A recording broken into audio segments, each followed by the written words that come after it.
Ketika sore hari aku hendak pergi ke pasar untuk membeli meja dan kursi, tiba-tiba ada suara tabrakan keras yang mengejutkanku.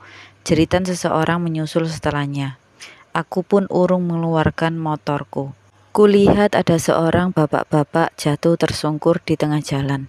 Tak jauh dari situ ada seorang anak muda yang berusaha untuk bangkit. Anak muda itu turut mendekat dan berjalan dengan pincang.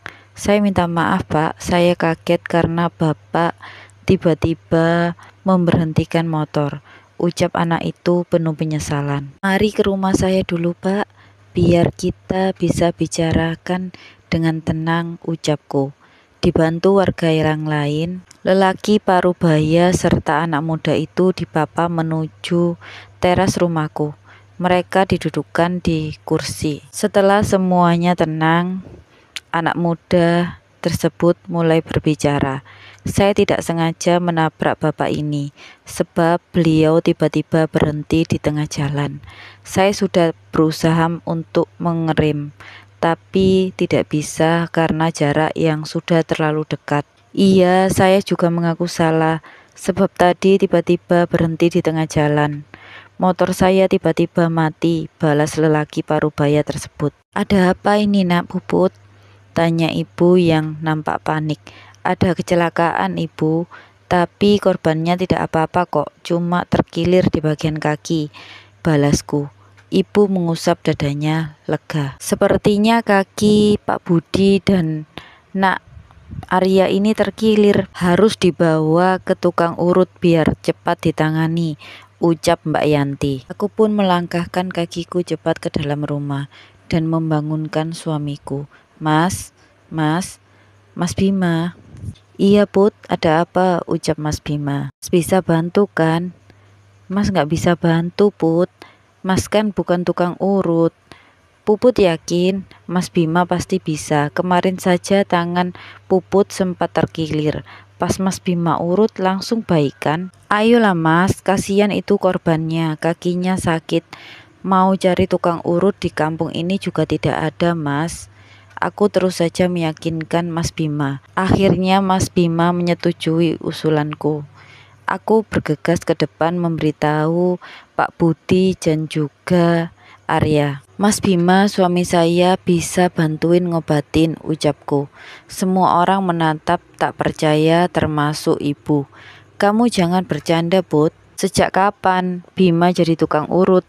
Timpal Mbak Yanti. Mas Bima memang bukan tukang urut, Mbak, tapi dia bisa mengobati luka terkilir. Oh, gitu ya. Ya sudah, langsung dibawa masuk saja, Mbak Puput, biar cepat ditangani. Mari Pak, langsung saja masuk ke dalam. Mas Bima sudah duduk tepat di depan Pak Budi. Sesekali ia melirikku, tampak ia masih ragu untuk memulai kegiatannya. Aku tersenyum seraya mengangguk antusias. Pelan namun pasti, jemari Mas Bima naik turun mengurut kaki Pak Budi. Sesekali Pak Budi meringis menahan sakit. Setelah 15 menit kemudian, Mas Bima sudah selesai dengan kaki Pak Budi. Lelaki parubaya itu nampak lebih baik dari sebelumnya. Wah, Pak Bima hebat sekali. Kaki saya sekarang sudah tidak sakit lagi ini, ujar Pak Budi. Kan benar apa yang Puput bilang, Mas Bima itu punya bakat buat urut, ucapku seraya mengusap pelan pundak Mas Bima. Kemudian Mas Bima mulai memijat dan mengurut kaki Arya, hingga akhirnya semua orang dapat bernafas lega sebab kedua korban sudah dalam keadaan baik-baik saja. Ini ada sedikit rezeki sebagai tanda terima kasih kami untuk Mas Bima dan istri. Pak Budi mengelulurkan beberapa lembar uang pada Mas Bima. Tidak perlu repot-repot Pak, saya ikhlas menolong.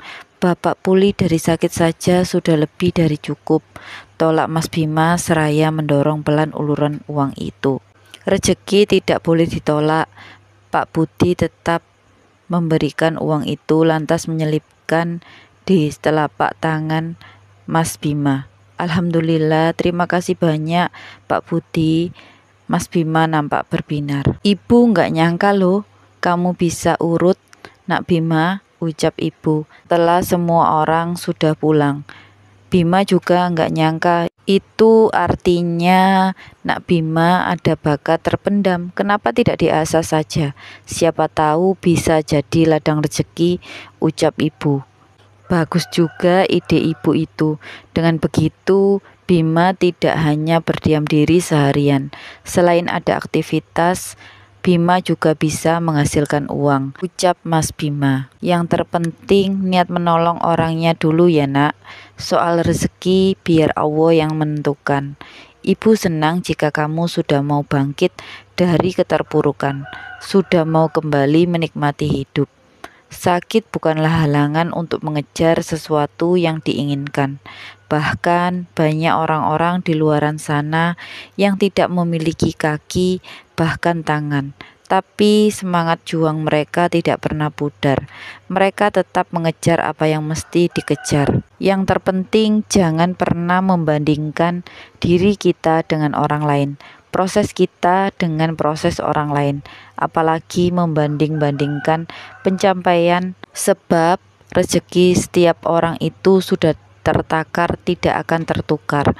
Selagi mau berusaha dan bekerja keras, pasti akan ada hasil yang dituai, ucap ibu memberi nasihat. Ketika sore hari, aku berpamitan kepada Mas Bima untuk pergi ke pasar. Mas Puput pergi ke pasar dulu ya, mau beli meja dan kursi tambahan untuk warung kita, ucapku. Mas boleh minta tolong Put?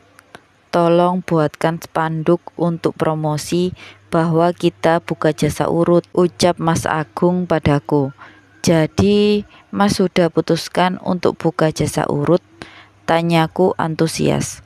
Lelaki itu tersenyum seraya mengangguk. Aku sangat bersyukur dan senang sekali mendengar keputusan Mas Bima yang akhirnya mau membuka jasa urut.